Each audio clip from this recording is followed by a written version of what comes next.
comunicación. Estamos todavía medios como complicados con este nuevo panel que nos puso la radio Musicop, un panel interactivo, pero que se ve muy bien ahí. Saludamos a los controles ahí, a Marcelo y a todos los chiquillos que hacen posible esta transmisión. Bueno, y como dice Rodrigo Vera, sin más a lo que nos convoca.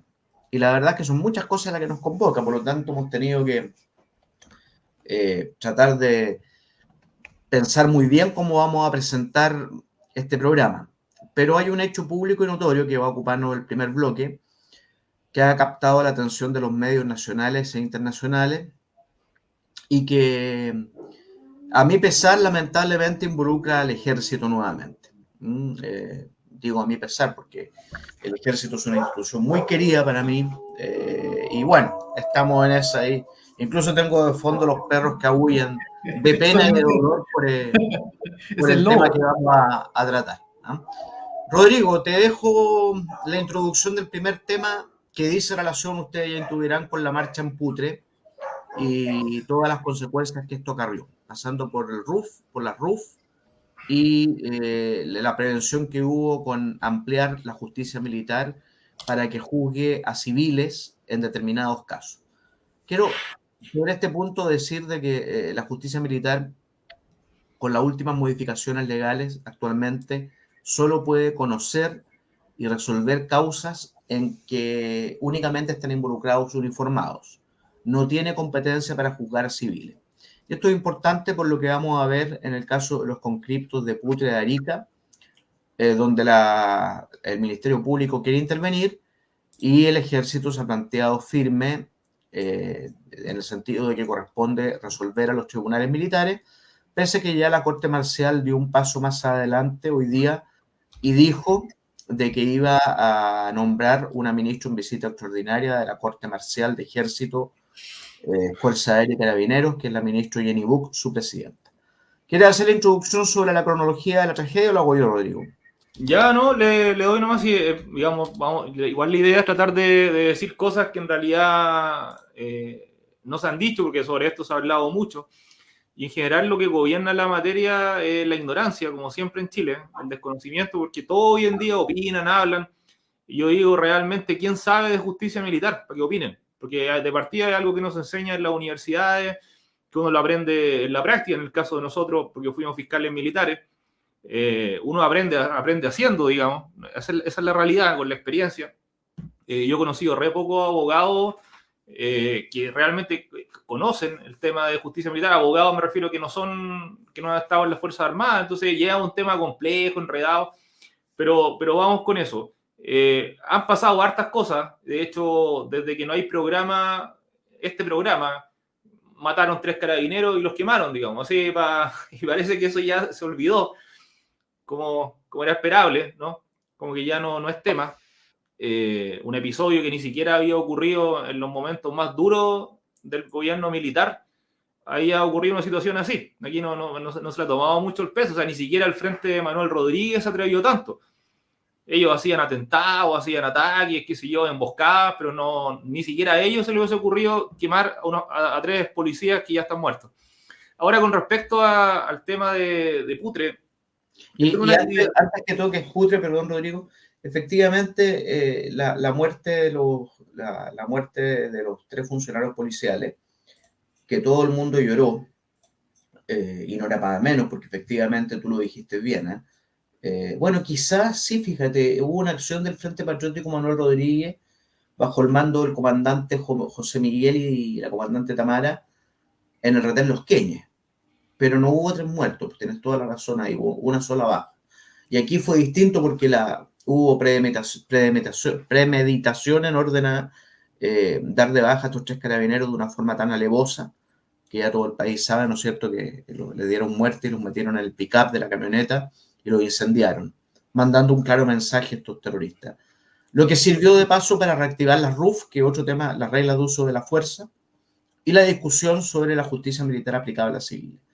Entonces, claro, sí. Y digamos, los Queñes, que ese día, obviamente todos se acuerdan de los Queñes porque fue donde hubo un muerto, pero en esa oportunidad hubo 4 retenes que se atacaron. Yo conocía más de cerca el caso de Pichi Pellagüez porque estaba en la zona de Malleco, donde yo era fiscal militar, que también lo atacaron, pero ahí no hubo fallecidos. De hecho, en Los Queñes el propósito original del frente era solamente quemar, atacar, hacer un acto de propaganda armada. Y claro, como este carabinero intentó repeler, resultó fallecido, digamos, en acto de servicio, pero no es que el objetivo primordial de ellos haya sido ir a matar al carabinero. Digamos, se le salió de las manos un poco al frente, no había dolo directo, digamos, había digamos, dolo eventual. A diferencia de lo que pasó en Cañete, ¿no? Cañete era una cuestión premeditada, se elige el día 27 de abril, el aniversario de Carabinero, matarlo, quemarlo, es una cuestión horrenda, o sea, no fuera de toda lógica, digamos, propia de los cárteles en México, digamos, ¿no? Ahí se ve eso. Y con un claro mensaje al Estado de Chile, al Poder Ejecutivo, digamos. Ese es en el fondo, esa era la cosa de fondo. Pero tú dijiste también una cosa muy cierta. Parece que en Chile tenemos mala memoria, o un evento supera a otro evento y así se van olvidando las cosas. Como dice nuestra canción de los Saleres de Charlie, es un país esponja el nuestro, se chupa todo lo que pasó. Entonces, claro, la muerte, el asesinato alevoso de estos 3 funcionarios policiales en la zona roja, con la noticia del ejército, de la marcha de Putre, digamos, de alguna manera sí pasa a segundo plano. Y hoy día tenemos sentado en el banquillo de los acusados al ejército como institución, encarnado en su comandante en jefe, el general Javier Iturriaga, quien ha hecho una gestión de mando, en mi humilde apreciación, bastante positiva, digamos, si uno ve lo macro, bastante bajo perfil, alejada de los medios, muy profesional, digamos, abocado a lo suyo. Y esto viene a manchar fuertemente su gestión de mando. Veamos lo que pasó en Putre, digamos. Claro, el 27 de abril, de hecho, mira, el mismo día del asesinato de los carabineros, se realiza una actividad de instrucción propia, digamos, de una campaña inicial con reclutas recién acuartelados y fallece un soldado con cripto, que después se estableció que era hasta ahora, digamos, por un problema cardíaco. Y a raíz de eso surgen otra serie de cuestionamientos, de irregularidades que se habían producido. O sea, incluso está de consumo de alcohol por algunos instructores. Se habla de que no tenían los elementos adecuados. Y el ejército, yo creo que hay un problema digamos, de cómo enfrenta las crisis, ¿no? Y por eso ahora se está incluso pidiendo el retiro por algunos actores políticos del general Iturriaga. Porque el ejército normalmente reacciona, busca o va apagando incendios. Lo hemos visto en reiteradas oportunidades. Pasó en Antuco, que decía que siempre se hizo así, porque obviamente el caso Antuco no era la primera vez que había una campaña en terrenos nevados, y claro, y nunca se había muerto soldado. Ahí murieron 44 soldados más un sargento. Cuando ocurrió el año 2019 la matanza en la escuela de caballería blindada en Iquique, donde un soldado con problemas de salud mental decidió matar a los instructores, hubo 3 personas fallecidas, que él también luego se quitó la vida. Dijeron, es que nunca había pasado esto, entonces a los soldados no les hacíamos exámenes psicológicos para ingresar. O sea, le pasaban fusiles, ametralladora, y ningún soldado tenía examen psicológico, solamente el personal de planta, los que ingresan, digamos, como suboficiales u oficiales. Y ahora, nuevamente surge el cuestionamiento de que no se hacen exámenes de salud por altura geográfica. La gente que trabaja, por ejemplo, en la minería, de 3.000 metros sobre el nivel del mar hacia arriba, le hacen exámenes. En el ejército no se hace, ¿no? Digamos, y un tema. Entonces, tiene ese problema el ejército que siempre va buscando cómo apagar incendios, y comunicacionalmente la crisis no se ha llevado bien. Si uno recuerda lo que ha estado pasando con esto, se ha estado reaccionando por goteo. Es decir, el primer día anuncian que llaman a retiro a un capitán, o sea, no llaman a retiro, lo relevan, o sea, lo cambian de funciones a un capitán y a un comandante, un teniente coronel. Al día siguiente, un teniente, unos sargentos, unos cabos. Y hoy día hablan de un coronel y un general. Entonces, o sea, de hecho, ya se le llamó a retiro. Hoy día, sí, claro, se les pidió, se le llamó a retiro, se les puso la baja y ahora procede, según leía en la tercera, que el general Iturriaga, digamos, le pide al presidente que haga efectivo el retiro porque el presidente que la República es la autoridad que tiene facultades para ello. Se Entonces, trata del general comandante en jefe de la sexta división Huamachuco, no, de la Iquique, sexta sexta división división con asiento en Iquique. con asiento en Iquique, el general Sí. Rubén Castillo. Yo lo lamento mucho por el flaco Castillo. Castillo era subteniente cuando yo fui capitán fiscal militar, cuando partí mi carrera de fiscal militar acá en Osorno. Y la verdad, un hombre con mucho carisma, muy profesional, es la opinión que yo tengo, digamos, experto en el área de inteligencia, y algo falló, ¿no? Así es que lo lamento por él. Y también al coronel, no recuerdo el apellido del coronel, pero que era el comandante Silva. el coronel Silva, que era el comandante de la brigada. Entonces, en ese sentido, sí tiendo a encontrarte razón, porque la verdad es que una de las primeras medidas del general Cheire, que era el comandante en jefe de la época para la tragedia de Antuco, fue, por responsabilidad de mando, llamar a retiro y relevarlo del mando inmediatamente al general Rodolfo González Palanec, Mm. que fue jefe mío como juez militar. También una excelente persona que ninguna responsabilidad tenía en lo que hicieron los descriteriados del regimiento de Los Ángeles. Pero sí, le tocó la baja y esa es la respuesta común en estos casos. ¿Ah? Porque porque el poder político quiere ver rodar cabeza. Cuando hay un caso que captura la atención de la opinión pública y pareciera ser que por el contenido histórico del ejército está permanentemente en la lupa. Por lo tanto, y aquí yo hago una crítica constructiva, es decir, cuando el ejército no sale en los noticiarios, en los diarios, en los portales de noticias, está cumpliendo bien su papel, que es la regla general. De hecho, convengamos en que toda la ciudadanía, ante cualquier catástrofe, para combatir el terrorismo, por la inmigración en el norte, por infraestructura crítica, le prenden velita al ejército para que vaya a cumplir su papel. Pero cuando pasan estas cosas, y hablemos ahí que Rodrigo Vera lo estaba desarrollando bien, que hubo una cadena de negligencia, que suelen pasar estas cosas cuando se trata con el recurso humano, ahí quieren catapultar al ejército y todos los políticos rajan vestiduras, ¿no es cierto? Y piden la cabeza del propio Iturriaga, que a mi modo de ver, nada tiene que responder en este asunto, se constituyó y ha hecho una serie de averiguaciones. En fin, la cosa está muy compleja. La cosa está muy compleja en este Mira, sentido. yo quería, porque aquí lo que me sorprende también es que, porque como esta cuestión nuevamente, como todas las cosas, aquí en Chile se tratan izquierda versus derecha, ¿no? Gobierno versus oposición, todo lo que dice Milei va a depender de... Milei dice que él quiere la Antártica, pero si la derecha chilena dice, mira, no es tan malo, ¿no? Si lo hubiese dicho el presidente Fernández, ahí sí. Entonces, aquí es la misma historia, porque aquí los políticos, que son tan amantes de los militares, tan fan de los uniformes y de las botas, yo no he escuchado a ninguno cuestionarse qué hace una unidad fronteriza con 115 hombres menos.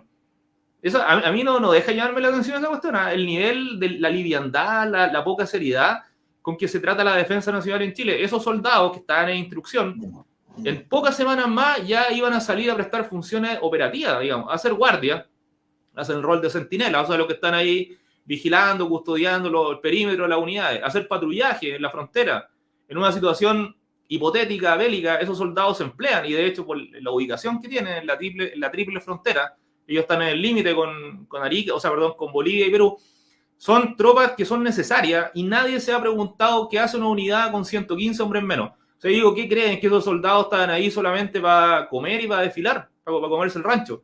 Pareciera que los políticos, la opinión pública, no saben qué hacían esos soldados. Si estaban recibiendo instrucción, era para cumplir una misión de carácter militar. Resulta que tenemos una unidad del ejército que quedó con la mitad del contingente, porque eran 245 soldados, si mal no recuerdo, que se acuartelaban, y ya se fueron 114 de baja, más uno que fallece, y otros que están hospitalizados, ¿no?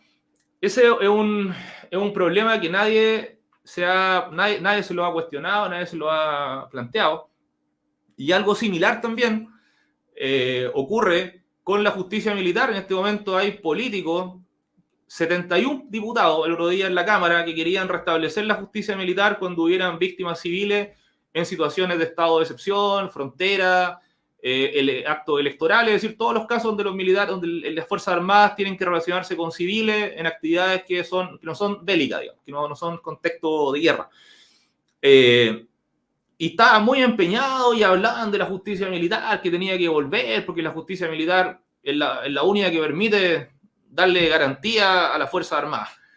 Y resulta que ahora el caso intentaron llevarlo a la justicia ordinaria, obviamente ya no resultó porque se designó una ministra en visita de la Corte Marcial, que pertenece a la justicia militar, pero intentaron llevarlo a la justicia ordinaria, inició una investigación al Ministerio Público, y ninguno de esos 71 diputados que querían restablecer la justicia militar fue capaz, ninguno de esos 71 diputados, de levantar la voz y decir, oiga, de acuerdo a la ley vigente, corresponde que esto sea investigado por la justicia militar. A pesar de que habían intentos de sacar el caso de la justicia militar y llevarlo a la justicia ordinaria. Entonces, perdón, chicos, un pequeño paréntesis, que se me cayó el internet, pero ahí parece que volví bien. Sí, ahí le copio, le escucho. Ya, que hubo un problema aquí, no sé qué era. Pero, Rodrigo, a propósito de lo categórico que estás haciendo, ¿te parece razonable que un caso como este deba ser conocido por una justicia cuyos tribunales están constituidos, cuyo juzgado, digamos, está constituido no necesariamente por abogados, sino por funcionarios que se tramita conforme a un código que entendemos derogado? ¿No es sensato mandarlo a la justicia ordinaria como cualquier chileno? Entonces habría que cambiar la ley, porque es la ley que tenemos, y de todas formas no va a ocurrir eso, porque en la práctica, en este caso en particular, como la Corte Suprema el día de hoy designó a una ministra en visita, que ella es civil, ella es ministra de la Corte de Apelaciones de Santiago, pero integra la Corte Marcial, es como la ministra Rutherford, digamos, es la sucesora de la ministra Rutherford. Claro. Entonces, ella es jueza de carrera del Poder Judicial, ella no pertenece a las Fuerzas Armadas, y ella hace el rol de fiscal militar y de juez militar. Es decir, ella, como todo ministro en visita, hace la etapa de instrucción, la investigación, luego acusa y luego dicta sentencia, digamos, de primera instancia, que es como los jueces de las causas de los ministros de las causas de derechos humanos, los ministros en visita. Ella va a tener la competencia completa, digamos, no solamente investigar, sino que también sentenciar. En el caso que haya que, obviamente, dictar, por ejemplo, una condena o absolución o sobreseimiento, lo que sea. Entonces, en el caso en particular, yo entiendo que si en Chile no hay ningún inconveniente en que haya gente indagada, condenada, incluso a penas altísimas por causa de derechos humanos, por ministros en visita, ¿por qué entonces no podría también un ministro en visita indagar este caso?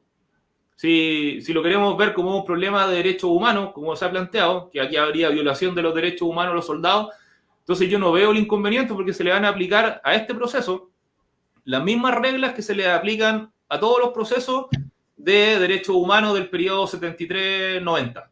¿Ya? Con la única diferencia que esto no ocurrió cuando estaba vigente el sistema antiguo, sino que ocurrió estando la reforma procesal penal, digamos, plenamente vigente, porque no deja de ser curioso que se diga, bueno, que la ministra en visita va a investigar y va a dictar sentencia. Uno no se imagina un juez de garantía investigando y dictando sentencia, digamos. Yo creo que ese es como el punto de conflicto.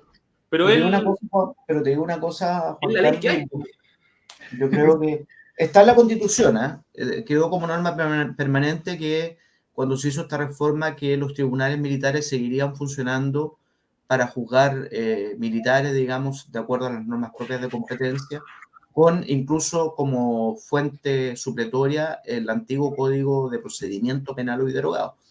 Pero fíjate que sobre este punto hay opiniones encontradas, porque cuando la ministra Romy Rutherford empezó, ustedes recordarán, empezó esta verdadera maquinaria judicial de procesar no a granel, sino que al 1000 por 1000 a cuanto militar de distintos rangos y grados se toparon en su camino por el tema de los viáticos, por estas malversaciones, chanchullos que se hacían con los viáticos, ¿no es cierto? Y fueron muchos a la palestra y fueron muchos procesados. Los mismos militares hicieron requerimientos para que los juzgaran los tribunales de la reforma procesal penal, porque era un sistema más garantista. Es decir, eran los mismos militares, algunos generales en retiro, otros activos, otros coroneles de distintos grados, que pedían ser procesados e investigados por la justicia civil, es decir, por los fiscales del Ministerio Público y por los órganos judiciales de la reforma, ya sea jueces de garantía o tribunal en lo penal. Y lo mismo pedían los procesados por derechos humanos. Entonces, de repente tú piensas, Juan Carlos, que esto es un atentado a la igualdad ante la ley, y puede que sí, en puridad, pero los mismos militares son los que ruegan ser juzgados por tribunales ordinarios civiles y no por los tribunales militares, que suelen ser bastante más draconianos en sus resoluciones. Sí, eso es muy cierto. De hecho, el general Martínez digamos, tenía severas críticas cuando él fue procesado y no pudo terminar su periodo como comandante en jefe. Ricardo Martínez criticó duramente la justicia militar, que no tenía derecho a estar con un abogado presente, no tenía derecho a guardar silencio, no tenía acceso al sumario, etc. Entonces, allí son las reglas que tienen. Aquí, por mucho que uno vea a los soldados con criptos como soldados, dice, pero son unos jóvenes. Bueno, pero el soldado, al momento que entra al regimiento, se convierte en militar. ¿Ya? El soldado no es menos militar que un general que lleva 40 años, así como una persona, una guagua que está recién bautizada, no es menos católica que el arzobispo Santiago, o que el obispo de Osorno. ¿Ya? Ambos son tan católicos, ¿no? La guagua recién bautizada y el obispo. Con los militares pasa algo similar. O sea, el general es militar, el soldado es militar. Son las reglas que tienen, son imputados o inculpados en este caso militares, que serían los instructores o los mandos, las víctimas, que serían los soldados, son militares, ocurrió en un acto de instrucción militar, o sea, una actividad del servicio. No hay motivo para que el caso pase a la justicia ordinaria. Si quieren que eso suceda, cambien la ley. En todo caso, creo que la garantía, en particular en este proceso, están dadas porque la que va a investigar va a ser una ministra civil, dentro de la justicia militar, digamos, como ministra de la Corte Marcial, pero ella es civil, como la ministra Rutherford. Yo pienso lo mismo, y aquí la mano puede ir bastante pesada, tanto sí que yo creo que los mismos inculpados deben rogar de que sea los tribunales de la reforma procesal penal quienes lo investiguen y no la justicia militar. Si hubo un hecho bien curioso este. Además, fuera de todas estas consideraciones jurídicas, que es lo que a nosotros nos convoca como abogados, yo quisiera también hacer una reflexión en torno a este punto, que es que todos lloramos y lamentamos cuando hay tragedia y pedimos que crucifiquen a los culpables. Yo no estoy con esto justificando bajo ningún punto de vista al imprudente, al temerario, y sobre todo tampoco estoy justificando que hay la falta de diligencia o cuidado en una entidad como el Ejército, que tiene una posición de garante respecto de los conscriptos de formación y de su personal en general. Pero sí, esa es una cara de la moneda. Y la otra cara de la moneda es que nosotros, como país que tiene siempre una hipótesis bélica de conflicto tripartito, digamos, el teatro norte-sur, ¿no es cierto? Necesitamos soldados, aunque suene un poco, para aquellos que no conocen la vida militar, esto que voy a decir puede sonar fuerte, pero quienes servimos en el ejército y conocemos los procedimientos y lo comparamos con otros ejércitos como el de Estados Unidos o otras latitudes, aquí no se pueden formar soldados de mantequilla. Necesitamos soldados hechos y derechos, que estén hechos para el rigor del combate, que sepan enfrentar las vicisitudes climáticas, las contingencias del terreno, ¿no es cierto?, del tiempo atmosférico y del enemigo, ¿no es cierto? Y en ese sentido necesitamos militares de verdad, digamos, no de mantequilla. Yo repito, no estoy justificando con esto la muerte de los soldados, en el sentido que Rodrigo Vera dijo al principio, y le encuentro toda la razón, que así como la minería hace estudios médicos, clínicos para el personal que trabaja por sobre 4.000, dijiste, 4.000 metros de altura. 3.000, son exámenes de altitud geográfica. De altitud geográfica, efectivamente ese protocolo debería implantarse en el caso de Putre, que tiene sus buenos metros de altura sobre el nivel del mar, de la misma manera que aberraciones como la de Antuco tampoco pueden repetirse por la imprudencia y torpeza de unos mandos no preparados para mandar, ¿ah? Que no tengan las aptitudes y los conocimientos. Pero fuera de eso, no olvidemos que el ejército, que la marina, que la armada de guerra, que la fuerza aérea es nuestro potencial bélico y son fuerzas armadas profesionales que están preparando hombres combatientes. Y eso significa que tienen que tener un nivel de resistencia física más alto que el común de los hombres, un nivel de musculatura más alto y preparado que la inmensa mayoría de los ciudadanos comunes y corrientes de a pie. Es decir, para ellos la condición física es sumamente relevante para cumplir con la misión que la Constitución y las leyes le dan. Por eso llamó un poco la atención y aquí en Osorno pasó, ¿no es cierto?, que hoy día entiendo, el coronel Rubilar sacó a trotar a la tropa bajo su mando con polera y con short para prepararlos para el combate, para prepararlos para la guerra. Y la verdad que eso no debe llamar la atención, por el contrario, yo creo que debemos sentirnos orgullosos de ver soldados trotando, porque uno, como sabrán los que hacen no es mi caso, yo hace harto rato lamentablemente estoy dedicado a hacer ejercicio de asado y de vino tinto, pero hubo una época en que era muy aperrado con esta materia, digamos, de trotar, y todos saben que cuando uno hace ejercicio el frío se va, ¿no es cierto? Por lo tanto, una muestra de que necesitamos soldados de verdad, no de juguete. Yo eso también lo quiero poner como una reflexión, antes de ir a pausa, que creo que nos corresponde. En el minuto que nos queda, decir dos cosas. Lo primero, yo entiendo que hay que preparar soldados que estén preparados físicamente, pero ojo también con disfrazar de heroísmo precariedad o disfrazar de heroísmo a personas que son víctimas de algo.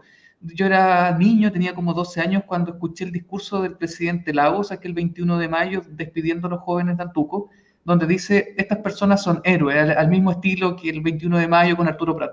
Y yo recuerdo haber escuchado en una entrevista a Ramón Ulloa, la mamá, diciendo, yo tengo dudas si mi hijo es héroe o víctima. Y eso nunca lo he olvidado. Yo creo que en este caso no podemos perderlo de vista tampoco. Y por último, no quiero dejar pasar, José Manuel, el que hayas tirado flores al comandante Iturriaga, en consideración que en este mismo programa, hace unos meses atrás, tú pedías la cabeza de Iturriaga por haber, lo hiciste a modo de recuerdo, por haber desautorizado al presidente Piñera cuando dijo que estábamos en guerra y él dijo que él era una persona feliz. Así que no quería dejar pasar esa contradicción. Pero buen punto que trae esa colación, porque efectivamente en la mentalidad castrense que yo tengo, mal que mal vengo de familia militar, partiendo por el general Baqueano, conquistador de Lima, para mí la verticalidad del mando es muy importante, y en ese sentido le hice una crítica al general Iturriaga porque me parecía que estaba a lo menos caricaturizando las expresiones de quién era el presidente de la República, el presidente Piñera. Pero ¿sabes cuándo mi opinión cambió, Juan Carlos? ¿Cuándo? Cuando terminé de leer el libro que escribió Gonzalo Blumel, La Vuelta Larga, creo que se llama. Sí. La Vuelta Larga, donde Gonzalo Blumel, que era a la sazón ministro del Interior, se hace cargo de este incidente de Iturriaga, presidente Piñera, y dice que el presidente Piñera le agradeció mucho a Iturriaga, puertas cerradas, ¿no es cierto? Y el mismo Blumel estaba muy contento con las declaraciones del general Iturriaga, porque descomprimió la olla, porque esas declaraciones de Piñera probablemente recordamos que tenía un carácter un poco verborreico, impetuoso, de estamos en guerra con un enemigo, digamos, poderoso, que todo lo puede, qué sé yo, que al final del día tampoco pudo ser probada. Por lo tanto, Blumel dice que las declaraciones de Iturriaga en ese sentido fueron bastante felices porque contribuyó a descomprimir el globo, y de paso a la oposición de ese minuto, que hoy día es el oficialismo, le sirvió para seguir apoyando a Piñera en todas sus medidas para superar el estallido social. Hago esa aclaración porque es verdad, me hago cargo de mis dichos, me parecieron de muy mal gusto en un primer momento, pero como un hombre debe ser informado, el libro de Blumel me despejó la incógnita. Así que ahora sí, nos corresponde ir a una pausa comercial, y en breve estamos con ustedes. 18 horas, 32 minutos. Este es mi primer año yendo al colegio. Ahí conocí a mis mejores amigos, el Lucas y la Cami. Nos quedan tantos juegos por jugar, pero no los voy a poder disfrutar. Vacúnalos. No dejes que la influenza ni el COVID-19 les quite la vida a quienes más quieres. Vacuna gratis a niños y niñas desde los 6 meses hasta 5º año básico para prevenir que enfermen gravemente o mueran. Preparémonos para este invierno. Ministerio de Salud, Gobierno de Chile. Chile avanza contigo.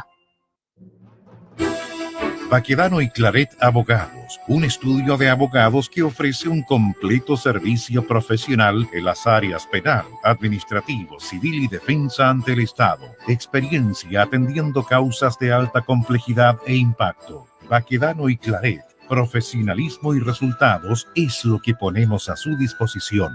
Baquedano y Claret Abogados. Nuestras oficinas en calle O'Higgins, 1271 Osorno. O visite la web baquedanoyclaret.cl. Neumáticos Osorno saluda cordialmente a su distinguida clientela e informa que tiene a su disposición una amplia variedad de neumáticos agrícolas de la prestigiosa marca Pirelli. Además, somos distribuidores oficiales para la zona sur de la marca Maxxis, donde encontrará la medida adecuada para su auto o camioneta. Neumáticos Osorno, ubicados en Maquena, esquina Ecuador, les entrega la mejor asesoría, servicio y precio.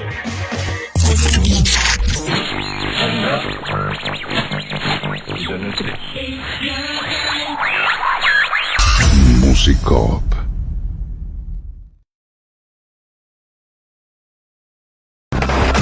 CLG. Musicop.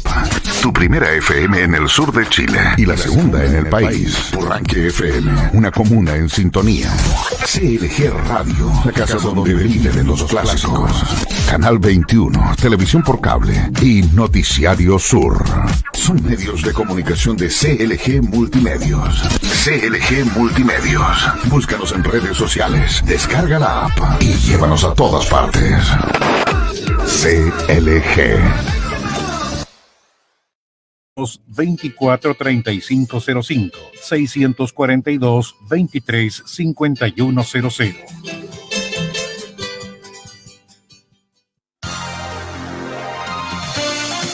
Hoy más que nunca fiel a su estilo musical. Musicop en otoño. En Radio Musicop 96.5 FM Osorno y Radio Purranque 104.1 FM Purranque. Estamos presentando Hablemos Legalmente, donde las cosas son como son y no con barnices ni matices. Hablemos Legalmente, un espacio de Baquedano y Claret Abogados, Centro Jurídico Osorno y Dharma Producciones, con la conducción de los abogados José Manuel Baquedano, Juan Carlos Claret, Felipe Jordán y Rodrigo Vera Lama. Somos campesinos de la raza del troque. Estamos de vuelta entonces con Hablemos Legalmente. Oye, mis queridos colegas y amigos, ustedes no me van a creer. En la pausa esta que tuvimos, sonó mi celular. Como esto es un programa en vivo y bueno, contesté porque curiosamente estoy esperando una llamada de un cliente que me debe dinero, dicho sea paso entre paréntesis, así que había que estar atento. Y tengo aquí al aire que me pidió estar presente a un auditor que dice que nos escucha todos los miércoles, que está muy feliz con el programa porque este programa toca cosas que ningún otro programa lo toca, y lo tengo al aire porque él quiere dar un pequeño testimonio en relación a lo que yo dije de soldados de mantequilla, en relación a que se necesitan soldados fuertes, digamos, y empoderados y con buena condición física. El auditor se llama Juan. A ver, don Juan, está al aire. Preséntese usted con los colegas. Hola, José Manuel. Bueno, muchas gracias por el espacio. Como le decía yo, José Manuel, escucho todos los miércoles su programa porque uno aprende con usted. Uno aprende de cosas, digamos, de leyes, de repente, a lo mejor de derechos que tiene uno como normal ciudadano, digamos.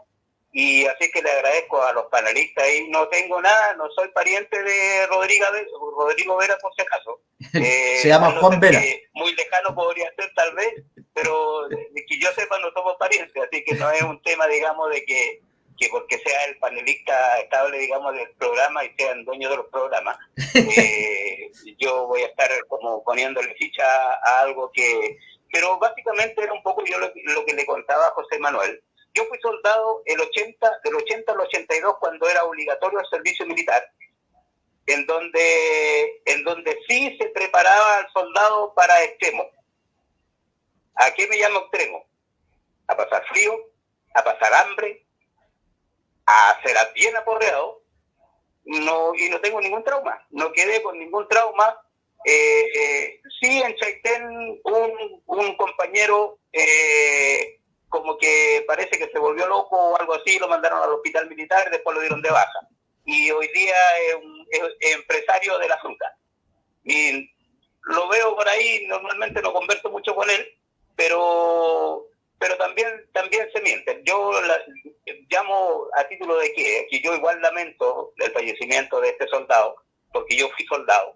Y ¿cómo se llama? Y soy hermano de un sargento, un suboficial en retiro del Huamachuco, y tengo otro hermano también que es militar acá en Osorno.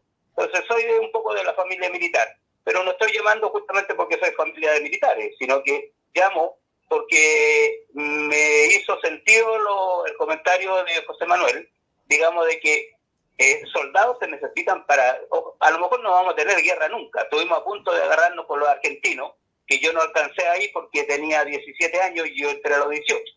Pero sí tengo compañeros del año anterior que estuvieron y que hemos conversado y hemos sabido, digamos, lo que tuvieron que pasar cuando estaban esperando, digamos, en el sur a que entren las fragatas argentinas y todo el tema.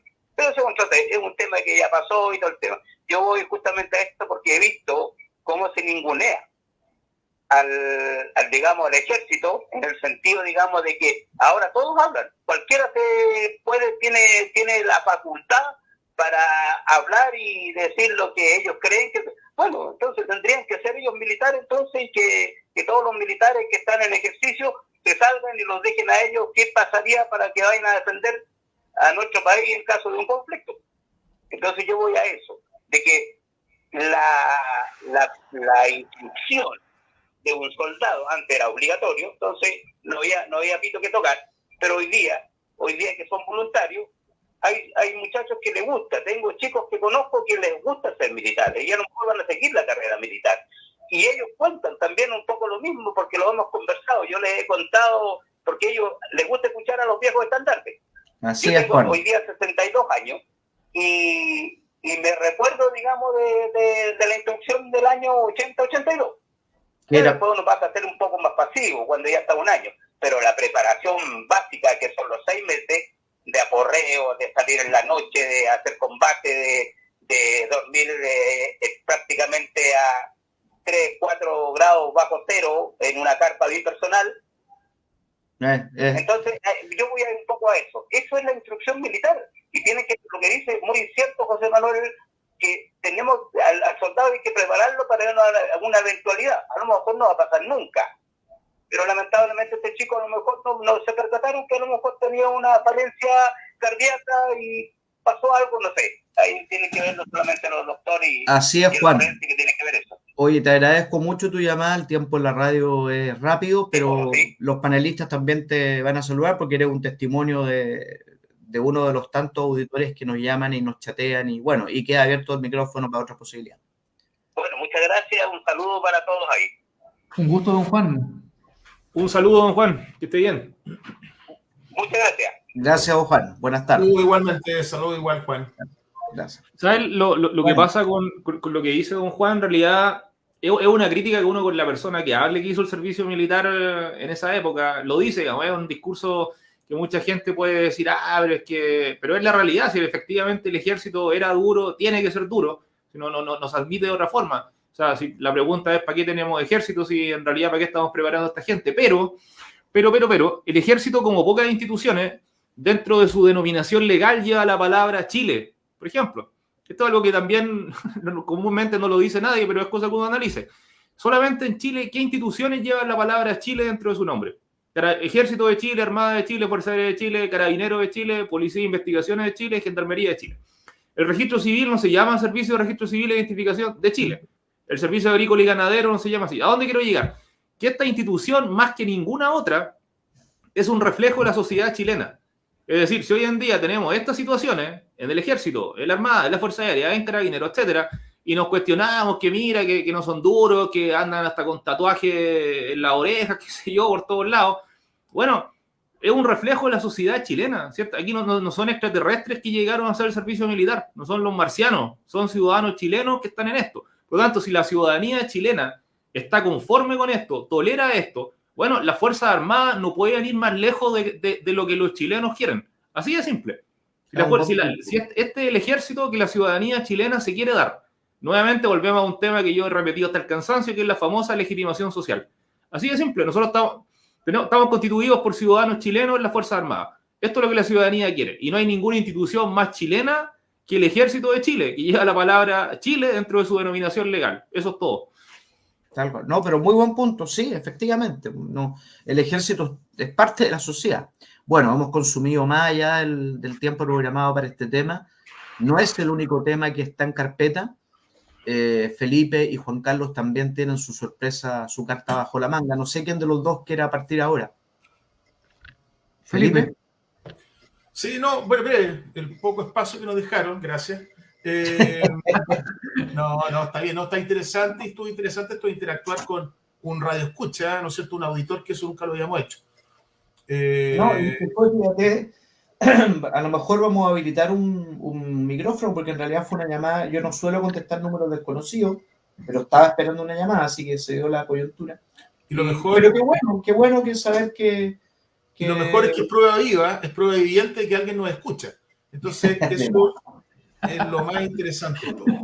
Bueno, en definitiva, bueno, otro tema que quería tocar, que bueno, obviamente ya se ha tomado la noticia, las primeras noticias, ¿no es cierto?, en los últimos 2 días, que dice relación con este requerimiento que presentó la Fiscalía Nacional Económica, el Fiscal Nacional Económico, al Tribunal de la Libre Competencia, sobre la colusión de los gases industriales, medicinales, y en contra de 2 industrias que son transnacionales, eran industrias que eran chilenas, pero fueron compradas hace años atrás, fueron absorbidas adquiridas en realidad por empresas norteamericanas y europeas, que son Indura y Lind, concretamente. Y es interesante porque es interesante ver lo que hace normalmente nadie se entera, ¿no es cierto?, de lo que hace la Fiscalía Nacional Económica, porque estas investigaciones son de largo aliento. ¿Ya? La investigación que se hizo ahora da cuenta de la concertación, es decir, ponerse de acuerdo 2 empresas de un mismo rubro, para 2 empresas que son importantes, tienen una presencia no monopólica, pero muy potente en el mercado. En este caso, estas 2 empresas ocupan el 70%, ¿no es cierto?, de las empresas que surten de gases industriales. Y eso es lo otro, que nadie sabe para qué. Uno siempre ve el camioncito en la calle y dice Indura, y ve unos tubitos, y realmente uno va al hospital, o ha ido al hospital o a la clínica, y cuando está hospitalizado o va a ver a alguien hospitalizado, ve el tubo de oxígeno, ¿no es cierto? Y dice, pero no solamente los centros de salud ocupan el oxígeno, que también ocupan, ¿no es cierto?, nitrógeno líquido, ¿no es cierto?, medicinal, para, en definitiva, conservar, ¿no es cierto?, la sangre, para quemar ciertas enfermedades a la piel, etc. Sino que industria de alimenticia. Por ejemplo, en el tema de que yo no sabía, por ejemplo, el tema de las leguminosas. La industria de la celulosa, lo utilizan estos gases para blanquear el papel. La minería, ¿para qué hablar? Toda la minería utiliza nitrógeno, no me acuerdo qué tipo de proceso. ¿Ya? Entonces, es harto el mercado.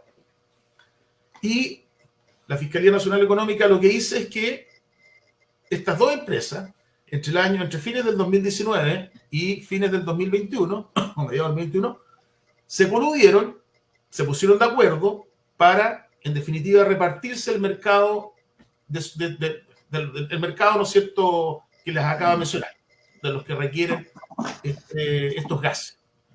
y lo que ellos mismos dicen, hicieron acuerdos de caballeros, se juntaron y eso es lo más entretenido todo.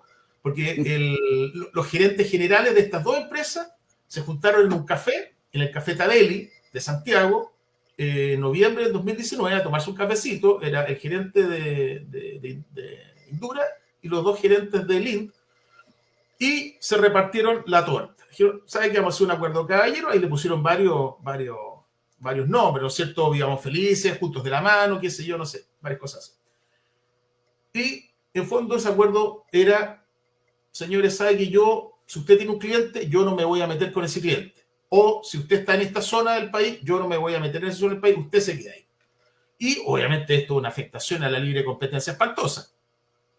Y lo entretenido cuando uno parte leyendo esto es cómo diablo se enteraron de estos detalles tan jugosos que se juntaron el 19 de noviembre en el Café Tabelli entre Talos y Taruar.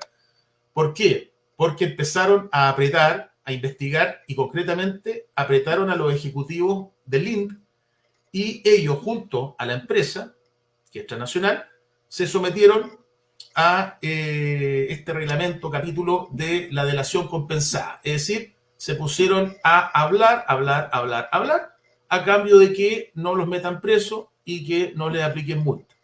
Pero obviamente la otra parte, la que fue delatada, es la que va a asumir en definitiva todas las penas del infierno y que efectivamente Indura, lo que se está pidiendo en contra de ella, es una pena altísima. Imagínense, una multa de $39 millones en contra del gerente, el ex gerente, porque ya lo echaron, cuando se está puesto ya lo echaron hace tiempo ya. Al ex gerente están pidiendo $114.000 de multa. Además, después, si lo condenan, la Fiscal Nacional Económico tiene que querellarse necesariamente en contra de él y las penas van de 3 años y un día a 10 años. Y además, después más encima, los perjudicados, que en este caso son todos los, por ejemplo, los hospitales. Dos ejemplos. El hospital, y esto es la cosa más espantosa, cuando estábamos comenzando la pandemia, cuando estaban todos los tipos boqueando, ¿no es cierto?, en los hospitales y se necesitaba oxígeno, estos gallos dijeron, oye, pero ¿sabes qué? Es el momento de que subamos los precios. Y subieron un 40% el valor del oxígeno para los centros asistenciales. Y un ejemplo que era el Hospital Félix Bulnes en Santiago, llamó a licitación porque se terminó la licitación que tenía con Indura. Llama a licitación y ¿quién cree usted que participa? Indura, que ofrece 250 millones por el nuevo contrato, y Lind ofreció 141 millones por ese nuevo contrato. Obviamente, el hospital le adjudicó a Lind el contrato. Y apenas se lo adjudica, el gerente de Indura llama por teléfono al gerente de Lind y dice, oye, hermano, ¿en qué quedamos? Nos juntamos, dijimos que íbamos a un acuerdo caballero. Ah, compadrito, disculpa, no se preocupe. ¿Y qué hizo Lind? Se desistió de esa adjudicación y al hospital no le quedó nada más que adjudicárselo nuevamente a Indura con este sobreprecio del 40%. Y eso pasó en todos los mercados. Y pasó aquí, por ejemplo, el mismo caso en el hospital de Castro que señalaba. ¿No es cierto? Castro, llaman al Lind que estaba ofreciendo menos plata, llamado telefónico a Indura, el gallo se baja. Y pasó al revés, por ejemplo, en la minera, ¿no es cierto? En estas mineras de... no me acuerdo cómo se llama, que es la de los Ludwig, Antofagasta Minerals. Ya, ellos tenían contrato con Lind para suministrar, no me acuerdo qué gas, y tenían que poner un estanque muy grande. Llaman a licitación y se lo adjudica Indura.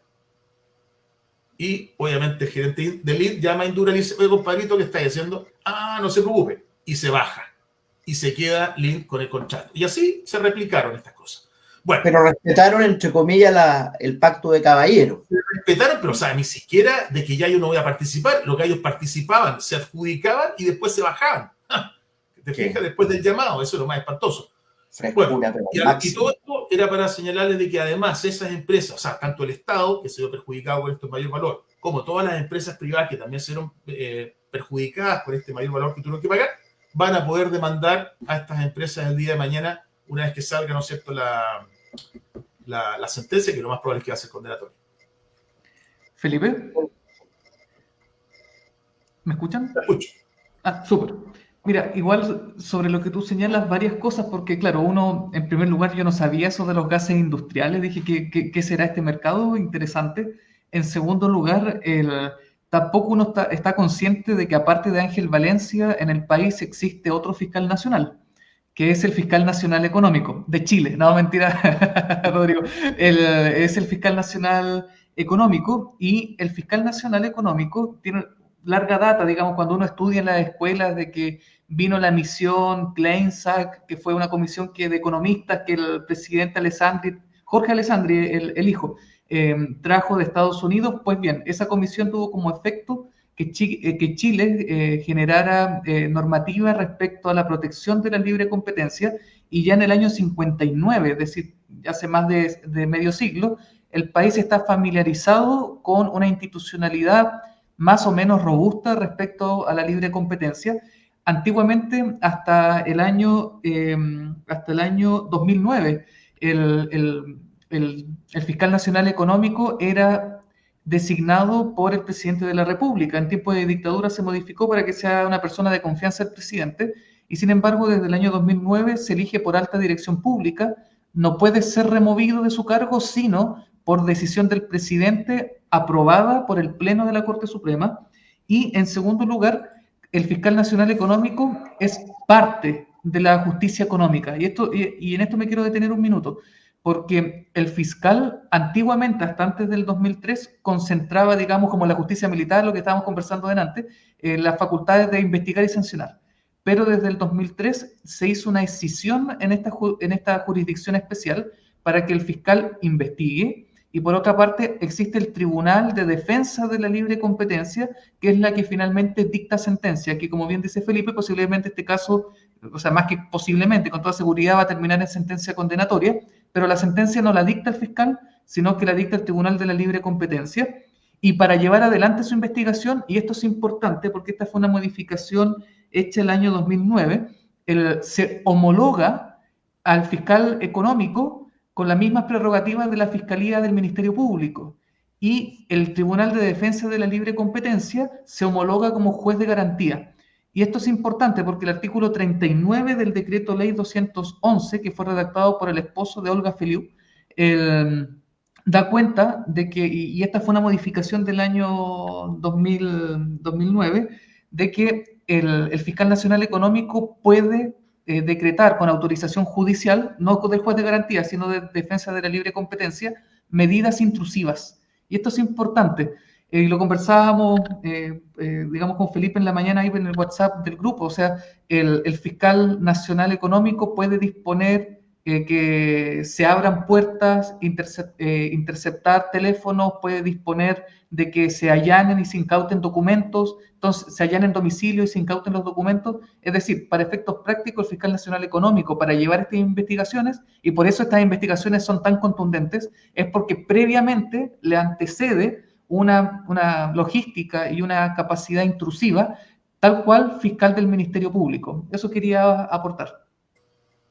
Bueno, yo no tenía idea que, como dijiste tú, era el Tribunal de Defensa de la Libre Competencia, es la que la autorizaba estas medidas. Yo pensé que tenían que recurrir a la justicia normal. Existe, el proceso se presenta mediante Tribunal de Defensa de la Libre Competencia y se debe acudir a la Corte de Apelaciones. Por ahí ese es el conducto regular, digamos, tiene como un doble chequeo, pero las medidas intrusivas son autorizadas y una vez autorizadas tienen las mismas prerrogativas que un fiscal penal, digamos. No, es interesante lo que cuentas tú de la historia, es interesante que este tema es tan antiguo, o sea, que ya desde el gobierno militar ya teníamos, ¿no es cierto?, una legislación de protección, ¿no es cierto?, a la libre competencia. O sea, bueno, además yo me atrevo a decir que, y esto lo sé muy bien porque tuve el honor de que mi profesor de Derecho Económico Financiero, Luis Montt, destacado profesor de la Universidad de Chile, fue uno de los hombres que trabajó en el gobierno militar, o dictadura, como le gusta decirle a mi compañero Claret, en el gobierno militar con la institucionalidad nueva de defensa de la libre competencia. Y si tú te fijas, la institucionalidad de la libre competencia es el Decreto Ley 211 de 1973. Es decir, fue una de las primeras normativas legales que la Junta de Gobierno, en su calidad de cuerpo legislador de la época, sacó, digamos. Por lo tanto, la institucionalidad fue muy robustecida durante el gobierno militar, y precisamente porque una de sus políticas era mercados abiertos. Milton Friedman, free to choose, libertad para elegir, por lo tanto es de bastante antigua data con las modificaciones que Felipe y Juan Carlos han relatado. Oye, que hablando de antigua data, iba a redondear el tema de lo que, colgando un poco de lo que dijo Juan Carlos rápidamente, que tan importante, porque aquí se critica normalmente que el capitalismo, que el neoliberalismo, como que si esto fuera consecuencia del neoliberalismo, al contrario, el neoliberalismo, digamos, el sistema de economía de mercado, lo que más detesta, lo que más odia, lo que le repugna es la colusión. Y por esa razón, es que incluso en un gobierno autoritario, un gobierno militar, se dicta este decreto de ley 211, que regula la libre competencia, y a tal punto es importante que en una investigación que no es penal, que no se pesquisan delitos, se autorizan a hacer escuchas telefónicas. O sea, digamos, escuchas telefónicas nosotros tenemos para investigar delitos, narcotraficantes, tráfico de armas, y también una cuestión que no es delito, sino que es la colusión de las empresas. O sea, esa es la relevancia que tiene, y por eso que la colusión no es parte del neoliberalismo, la colusión es un defecto, es un vicio del sistema, por eso hay que combatirlo, ¿no? No es que sea una consecuencia como quieren plantearlo algunos, como que lo dicen, ven que el problema del sistema, los empresarios se coluden. No, pues esto es un defecto. No es que el sistema neoliberal considere la colusión, al contrario, la rechaza. Muy, muy buena nota aclaratoria, Rodrigo. Bueno, lamentablemente nos quedamos con un tema interesante que iba a tocar Juan Carlos. ¿Cuál era, Juan Carlos? No, quería reforzar lo que Felipe iba a exponer, y yo creo que tenemos todavía para conversar lo de Héctor Yaitul. Ese era el tema, Yaitul, fue Yaitul, la sentencia condenatoria contra este terrorista. Ya, pero sí, nos queda en el tintero, si es que estamos viviendo un país muy dinámico, o sea, como una vez lo dijo Rodrigo Vera, que nos preocupamos tanto de hacer pautas y todo el rato están ocurriendo noticias de unas maneras que otras. Ustedes vieron que ya esta noticia de los conscriptos de Putre, en alguna manera, dejó atrás los 3 carabineros vilmente asesinados. Bueno, así es Chile. Ese es el Chile que estamos viviendo hoy día. Bien, pues mis estimados radioescuchas, auditores y auditoras, hemos llegado al final del programa. Recordemos que esto se transmite por Radio Musicop 96.5 en enlace con Purranque FM, CLG Medios, llegando a toda la región de los lagos y de los ríos. La Musicop, fíjate, tiene muy buena antena, Yo que voy los jueves a hacer clase a Valdivia, me vengo escuchándola prácticamente hasta la Cuesta Cero. De la Cuesta Cero a Valdivia se pierde un poco, pero tiene muy buena señal por la región, así que en buena hora. Bien, mi despedida y las palabras finales de mis colegas. Nada más que decir, nos vemos el próximo miércoles. Chao, chao. Hasta la otra semana, colegas. Nos vemos, un abrazo. Un abrazo grande, que tengan buen término de semana.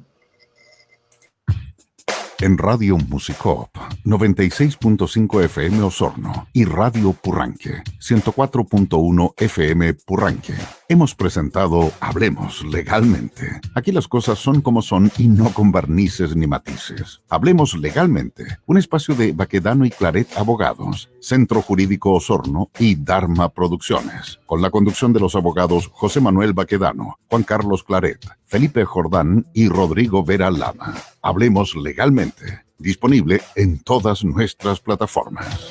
Somos campesinos de la raza del troque, jamás un turista de...